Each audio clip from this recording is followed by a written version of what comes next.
just want to say that, yes, I share those same concerns. I also sit on one of the mental health boards in Columbia, and we have those same concerns.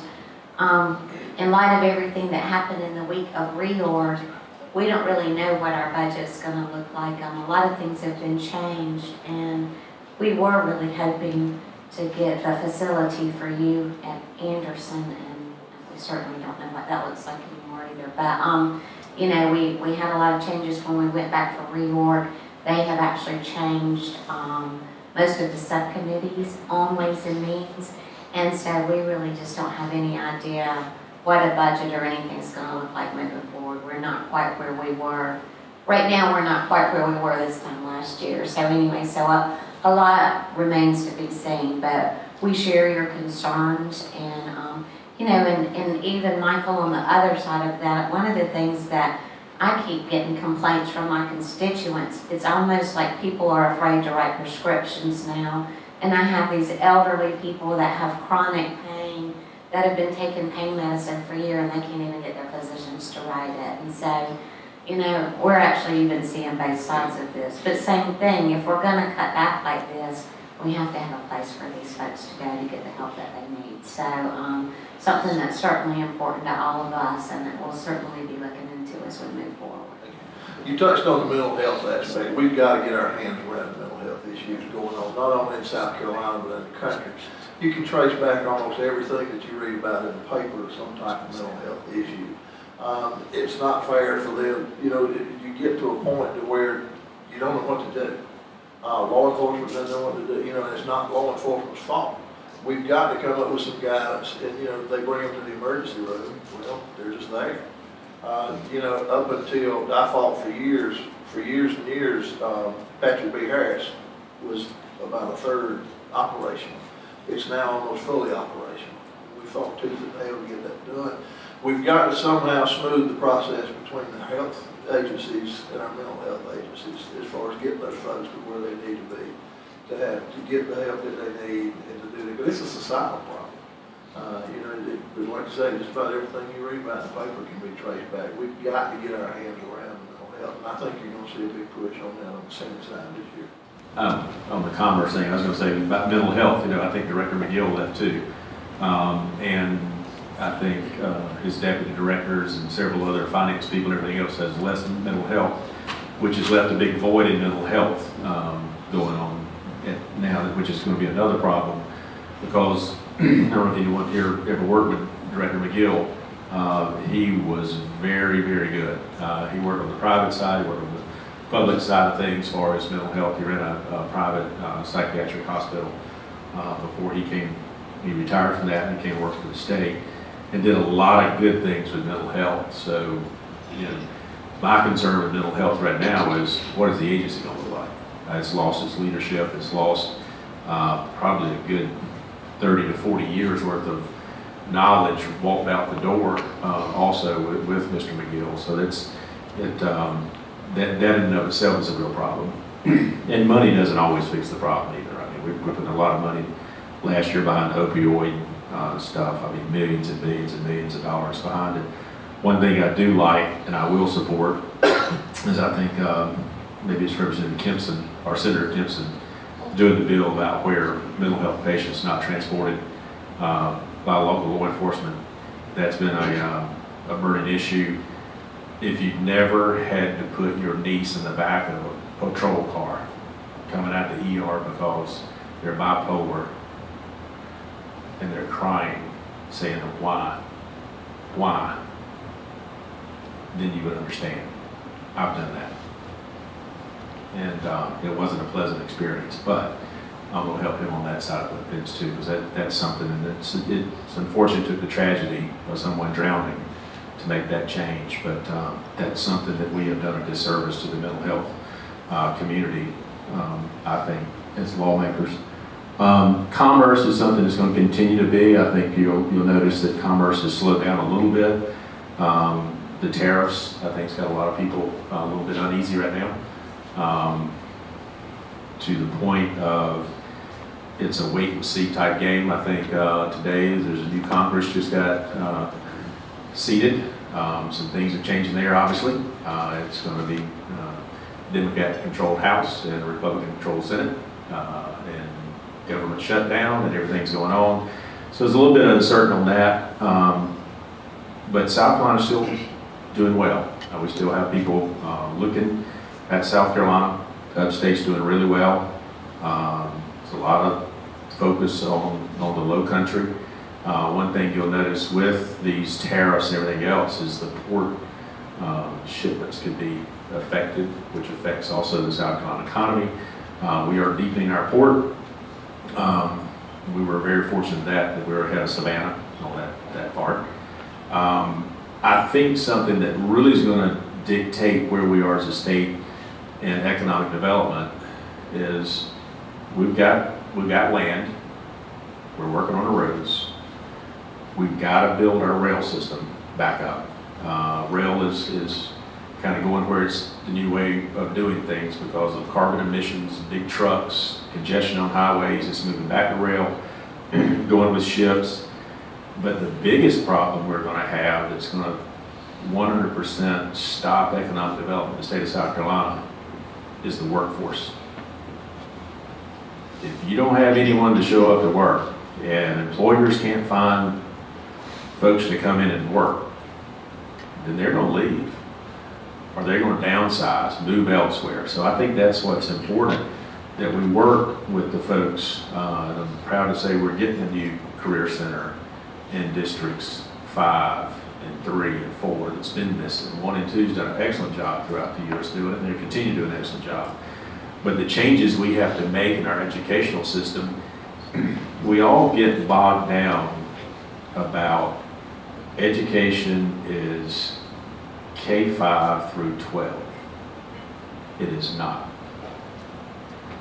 Education is K-5 in the school system to infinity. You should never stop. It is unfortunate that we take the attitude of as long as we can get you graduated out of high school, then we have done a great job. Check it off. We've done a good job. That's a little bit wrong. Things have changed, society's changed. We keep doing the same old, expecting the same old result. Well, that's not going to work. You got to look at it totally different. We started that in Anderson. We've been working on that for a while. About the 10th grade, it starts to change. That's where dropouts come in. That's where the whole thing changes. Well, why are they dropping out? Anybody ask? They're bored. Mom and dad, the next generation is educated more than the previous generation. I mean, that it's proven. So you got to go and look at that. Starting in the 10th grade, get them in career centers. Get them, if you're going on a path of a typical 4-year university, then go that way. Otherwise, go to a technical college, go to a career center, do dual enrollment. I prefer dual enrollment over the AP courses. Because AP courses, some of you may or may not know, that's the SAT people. The only difference is the AP is portable outside the state boundaries. Dual enrollment's not. So your credits may not transfer to Georgia or North Carolina if you go dual enrollment. Well, what do we want? We want our folks staying in South Carolina. We want them working in South Carolina. We want to create that environment. So that's what we have to do when we write this education program. And then let's don't forget those that dropped out that's got to come back to work. Give them that avenue to get back in there to do it. Might make some of you mad, but we're one of the few states that actually has adult ed outside the technical college system. So, we've done a disservice to ourselves because, Kyle, if I want to come back and I dropped out of T.O. Hanna, I want to come back to T.O. Hanna, well then, if I don't succeed at that again, now you've got 2 strikes versus 1 on me. That's absurd. We're supposed to be helping people out to educate them, to get them to be productive citizens. And that's what we need to do and say, you know what, no matter what it takes, let's go do that. Let's achieve that goal. And get the dropouts back and help those that want to go and say, hey, you know what, I finished high school, I didn't go to college, but now I'm 50 years old, but I want to go work in manufacturing, I want to do something different. How do I go back? Well, the way we got it set up, we've changed it a little bit. So you do get a lottery scholarship now for a little bit of it. But the way we had it set up is you don't qualify for a lottery scholarship. Those are for the kids that come out of high school that can't play the lottery. So all those people that are playing the lottery, hope you get rich, don't have to go to work, there's nothing available for you, which is bass backwards. So we've got to change that. We've got to get a whole new way of thinking, of doing things, so we're actually taking it K through infinity. So you're never out of the box. You got the availability to come back, get yourself an education, make yourself a better citizen, get some self-esteem. You're going to learn at a different pace. So let's don't hold that same rigor to someone that's 50 years old coming back as we do a kid that's 18 years old, just got out of the system, that's used to studying, that doesn't have a job, that doesn't do all these things. That's where we got to get back. And then there's a workforce that's untapped. And that's our disability community. Just because they're disabled doesn't mean they can't work. Put them to work, then what does that do? On your balance sheet, that helps your side over here that you're funding all these social programs. Now you don't have to, because they're productive. They want to work. Some of you, if you've been to Walgreens and see it, you see the productivity out there, they bring the production level up. They don't want to lay out on Monday morning. And so we call it the Monday morning flu because you watched the NFL on Sunday, so you had the Monday morning flu, you can't come to work. But on Tuesday, you're cured. So they don't have those problems. So it's a good thing that we got to do, but that's the rationale to thinking that we have to, as lawmakers, take into it and say, look, this old conventional way of doing it, I got a bad teacher, fire them. No need to say, you're on suspension, go to the State Department of Education, you got to go through an appeals process. And that all of a sudden, now half the school year's gone, now I can't move them, now I got to go put them somewhere else because they didn't like this school, so I'm going to move them to that school. It's a bad teacher. There's a bad employee in your business. You don't say, well, I'm going to take your mic off production on this line, I'm going to move you over to production on that line because you're bad over here, or you're going to be bad over there. Get out. We got to do that. You're just bad. So we got to do those things, and that helps the morale. Not only with the pay, but you got to do that too. That sort of support system, I think, is missing for teachers and everything we do. We're over testing, and there is no backroom support for a teacher.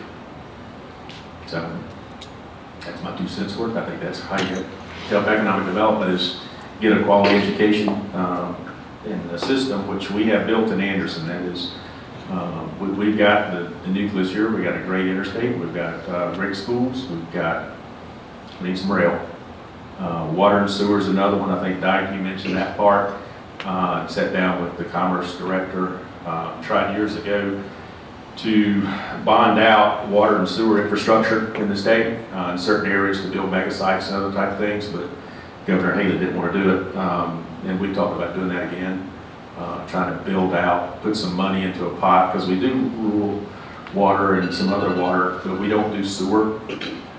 Sewer capacity is missing. We got that a little bit of a problem in Anderson, not as much, but we really need to have a fund set aside for rural water, rural sewer, and building these big sewer wastewater treatment plants.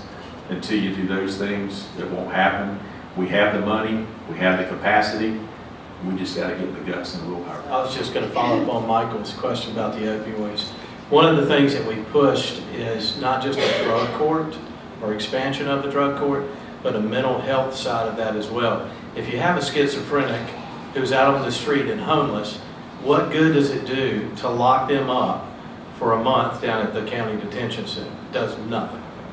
And I agree wholeheartedly with Senator Gambrell. It's time to really look at mental health in a big way in this state, because, as he said, everything you read in the paper goes back to a mental health issue. Look at all the mass shootings, they all go back to mental health issues. We really do need to do something at that point. But what I wanted to follow up on just briefly is I will be working on a bill, or not necessarily a bill, but some other things to make it more prevalent, some of the things that are available. Chairman White has worked very hard, but I don't know if you know this, we're short 2,000 CDL drivers in South Carolina, mainly truck drivers. So you can get all the containers up to the inland ports, but then what do? We got to get them to the businesses that need the materials that are being shipped in and shipped out. So we're working with, on a variety of things that they're interested in.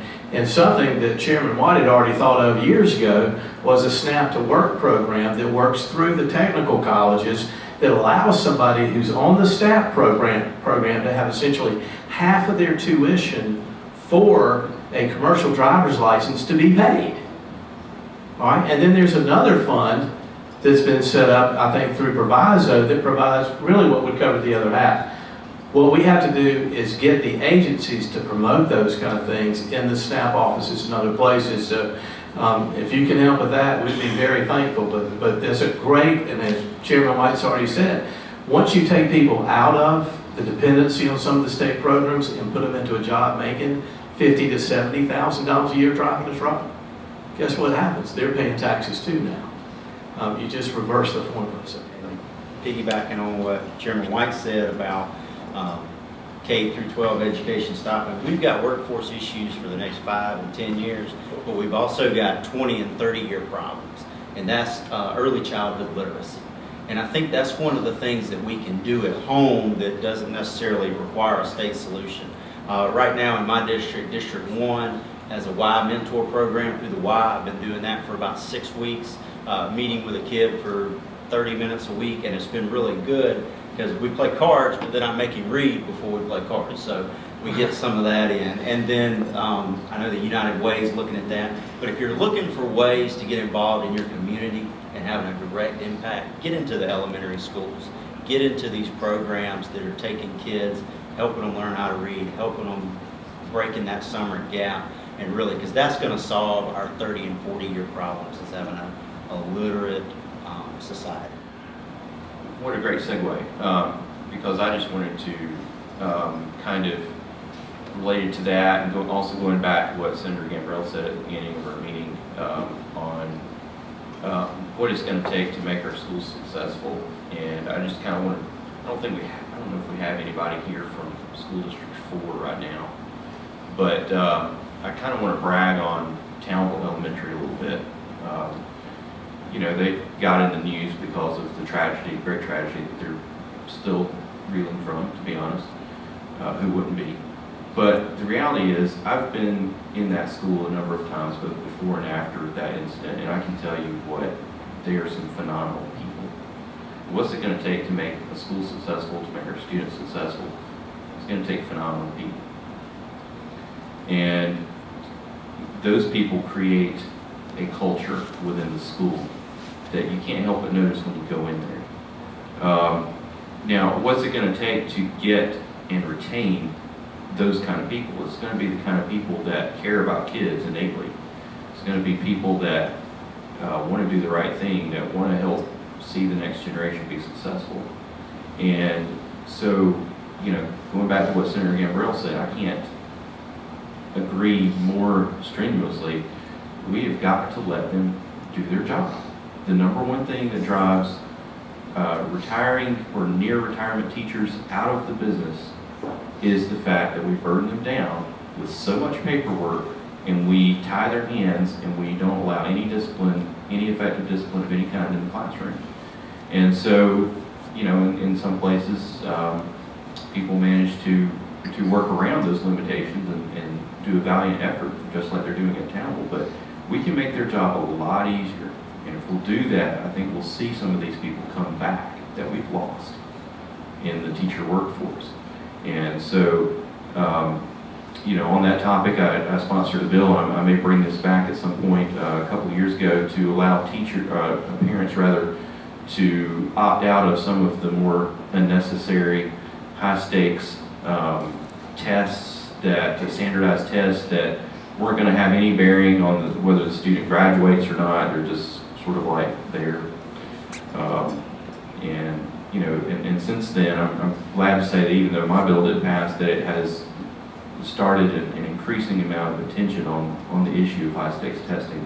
We're continuing to have that conversation, and so that's just one aspect. Certainly teacher pay is an aspect, certainly funding for safety and resource officers is an aspect, and I support all of those. But the single biggest issue that I hear from teachers on the ground in places like Townville is just let us do our job. something that Representative Cox touched on. A lot of things like that are best done at the local level. Sometimes we catch ourselves, saying, oh, well, we know better. Guess what? We don't. We don't know better. You talk about the meals. Your company does a good job with meals. We've got a local effort here, Meals on Wheels. Good gracious, talk about a community effort. I got people in Honey Path drive all the way to Anderson, pick up a meal and deliver them for free. This is where this needs to go back, in my opinion, is toward the community. I think the community, and I think whatever we need to do, we need to make it happen. Do the assessments on a local basis, but it's just another example of the Anderson area taking up the mantle themselves and addressing the problem. Just to kind of segue into another, I think another thing that we miss out on with a lot of our issues, not only our senior problems, but our problems, period, mental health issues, you call it. We don't use our faith-based organizations near as much as we should. Not saying that we need to get involved with them. They do a wonderful job, but I think we need to encourage them all we can, because preachers see a lot. I've always said my hat's off to people that teach and people that preach, because they see it all. But they see them from birth to the preacher stands over them to bury them. And I think there's a lot of opportunity for our faith-based organizations, and they're already doing a wonderful job. But I think they would be more than willing to step up and help. Like I say, it's like Representative Cox said, it's a local solution to those problems. But anything that we can do, and the senior population is exploding in South Carolina. Just to give you some figures, in the next 5 years, there'll be some here. Everybody's familiar with Hilton Head, South Carolina, Highway 278. What a booger it is trying to get in and out of there on Saturday and Sunday. They're fixing to build 50,000 new houses on Highway 278 in the next 5 years. Just think what's coming. And most of those houses are going, all along 278, those are retirement communities. 15 of those 50,000 houses are going into, Jimmy Buffett's Margaritaville, where I want to retire to. But, that's, and around the Charleston area, they're looking at 150,000 more houses. That's a ton of people. We're going to be stunned when they do the census in 2020 at what's happening what's happening in South Carolina. I think we're the 9th most attractive or fastest growing state, and I-85 and I-95 can't get them here fast enough. But that's going to be a real problem, from infrastructure to taking care of, because most of them, all of them that are moving here are retirees, and then it's coming like a wave. And we better start getting prepared for it.